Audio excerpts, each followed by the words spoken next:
Thank you very much, Arena.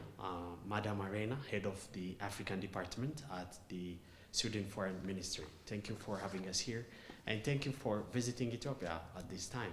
This is a critical but hopeful time here in Ethiopia. Thank you very much once again. Now, the European Union delegation, including from Sweden, directors and some officials from European Union are here visiting Ethiopia. And you are meeting with officials of the country and some international organizations here, including the African Union. What is the purpose of this visit? Well, thank you. First of all, thank you so much for having me on your show. It's really nice to be back in Ethiopia. I visited a few times, but this is, as you say, a special time for you, and it feels really important to be able to come and visit and to interact with our Ethiopian friends. Sweden is currently sharing the European Union, so we have the presidency, as we say, during 6 months. And during that time, there is a tradition that the presidency will invite all colleagues. In this case, for me, it of course is my Africa Director colleagues from all the countries of the member states of the European Union. And very often, or actually always, it happens in the capital of your own country. So I think traditionally we would have had this meeting in Stockholm, but then we thought that it would be an idea to instead have the meeting here. Both because we feel that it is very timely to come to Ethiopia and to illustrate our strong partnership and support to the country, and also, of course, to have the chance to have meetings with the African Union. So there were two good reasons to come here, and I'm happy to say that my colleagues in the European Union were very enthusiastic about the idea. Yeah. I think it's the first time ever that this happens outside of Europe, and strangely enough, one would think. Yeah. But also our friends at the institutions in Brussels were also very excited that we would go to Addis this time and have the meeting here. So that is a bit of the background. So nice of you, and good reasons to conduct. Indeed. Here. Now, one of the reasons and the plans of your visit is to look into the milestone step taken by the Ethiopian government to sign a peace agreement with TPLF in Pretoria. The implementation of this peace agreement is one area that you are looking into. How does Sweden particularly look this idea, and what is the stand of the European Union in this agreement? Because I personally think that this is a milestone, not only for Ethiopia, but also countries around this region, because this region is a kind of fragile in conflict, drought, and many more things. So how do you see this peace agreement, and what is your contribution from Sweden perspective and from EU's perspective in general? Well, I think that we would totally agree with you that it really is a milestone and a very, very important agreement in so many ways, both, I mean, mainly, of course, for Ethiopia, but also for the region. And I do also see that it has been an important process also for, I think, the engagement of the African Union, of IGAD, of the UN, of several partners that have been very engaged in Ethiopia for a long time. I know that the EU, of course, were also very supportive. And I think we do see that the fact that the agreement was so comprehensive, I think is very helpful to move forward. And it's, I think, quite rare that you can manage to negotiate such a comprehensive peace agreement the way that you did.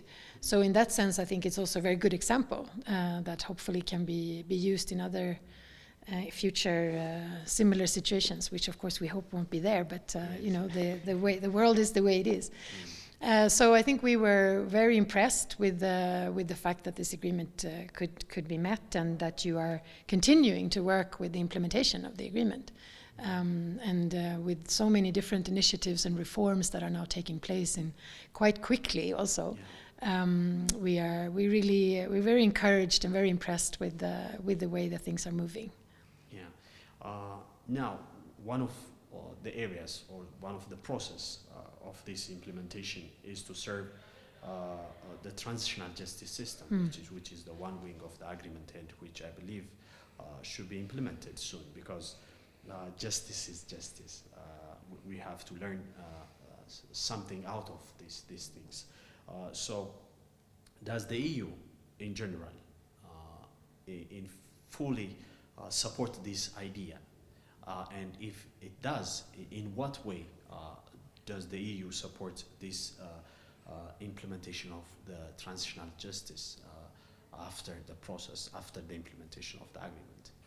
Right. So, I mean, I don't know if you've had the chance to see it, but we had earlier this week, we had our Foreign Affairs Council, where there were council conclusions, as it's called, is when all our EU foreign ministers meet and they agree on like the politics or the position that they have in different situations. So these council conclusions were taken on Ethiopia and really sort of looking forward, what is the way, and I think there was quite a big passes there on exactly this issue on transitional justice and how we see that it's encouraging to see how much importance Ethiopia put to this question, because of course if you want to build sustained peace, you need to have transitional justice.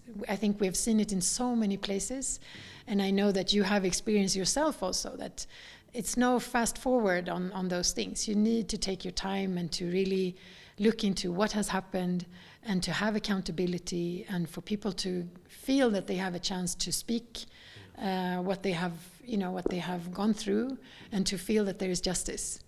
And I think it's very hard to move forward to build your strong nation if you don't have that process. So, I mean, only these past days when I've been here, we have spoken with so many interlocutors and have a lot of discussions around this process of transitional justice, and how difficult it is also, of course, and how many parts of it that has to sort of fall into place, and how many community conversations and dialogues you're going to have all over the country to really meet your aspirations of having a true process on transitional justice.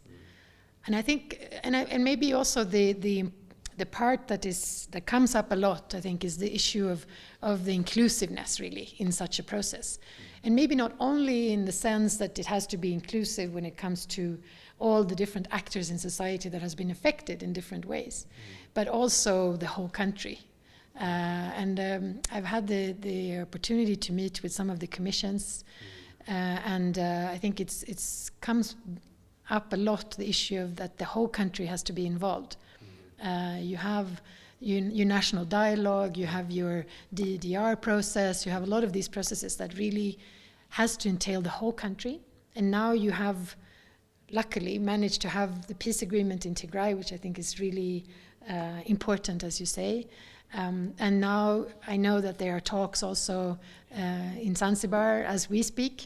And there are other areas, of course, Amhara region. They all have to be included for you to really have this sustained peace that you are looking for. So I'm very encouraged by the fact that this comes up a lot in the discussions, and that there is no question marks around it. It has to happen. The question is, of course, how. And it's not going to be easy, but we are here to support you, both as Sweden and as the European Union, in any way we can, because it is going to be both difficult and it's going to need a lot of resources and time.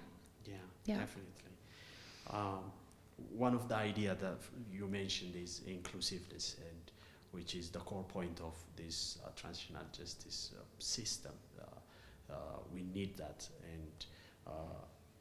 and from that, for example, from your meetings earlier, you met with the National Rehabilitation Commission Commissioner, Mr. Tashoma Toga, and this wing of the government is working towards addressing the conflict-affected people, IDPs, and all the process to rehabilitate these people. tell me about your meeting with the commissioner, because it connects with the idea of supporting the peace process, the transitional justice, and especially the people who are affected, because we need to have something to the people, not only with agreements or papers, but we need to go down and look into those people who are affected. And one is rehabilitation. And the Ethiopian government, of course, managed to assemble the commission. But you had a meeting with the commissioner, and tell me about the commission's work and your meeting. Well, yes, thank you. And we had a very nice conversation, very interesting, I thought. And he was kind enough to receive us in his new office. It was very impressive. Yeah. And I can see that it's good that he has nice offices, because he's going to spend a lot of time there with his team. And I think there was a lot of things, a lot of takeaways from that meeting. But I think one thing that I found interesting was that the work that is being done now is really thorough on gathering experiences from other DDR processes, to also look at drawing lessons from your own processes that you've had earlier in this country, but also trying to get ideas and lessons from others and see what are the key components that you need to have a successful process.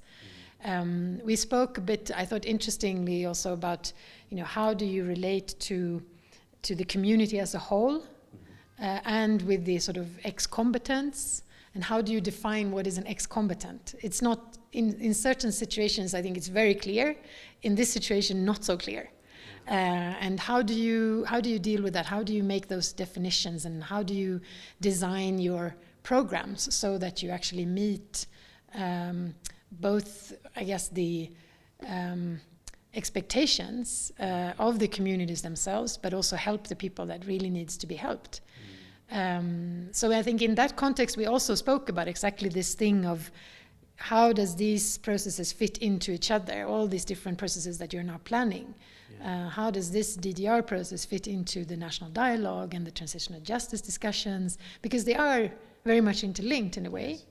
But each process in itself is a huge challenge. So if you, on top of that, are going to, do it somehow collaboratively, of course that will also be complex. But possibly the only way to do it, if you really want to get to the point of feeling that you have actually met everyone and that you've done everything you can to really build this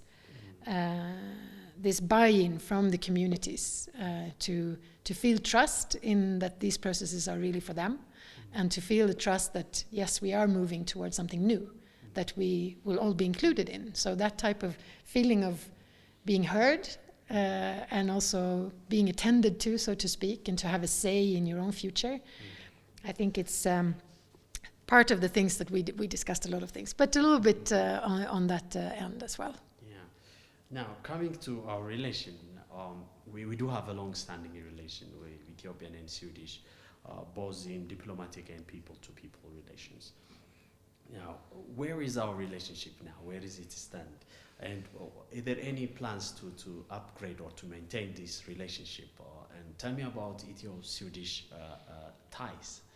Oh, well, I'm sure you know that they go back a long time. Yes.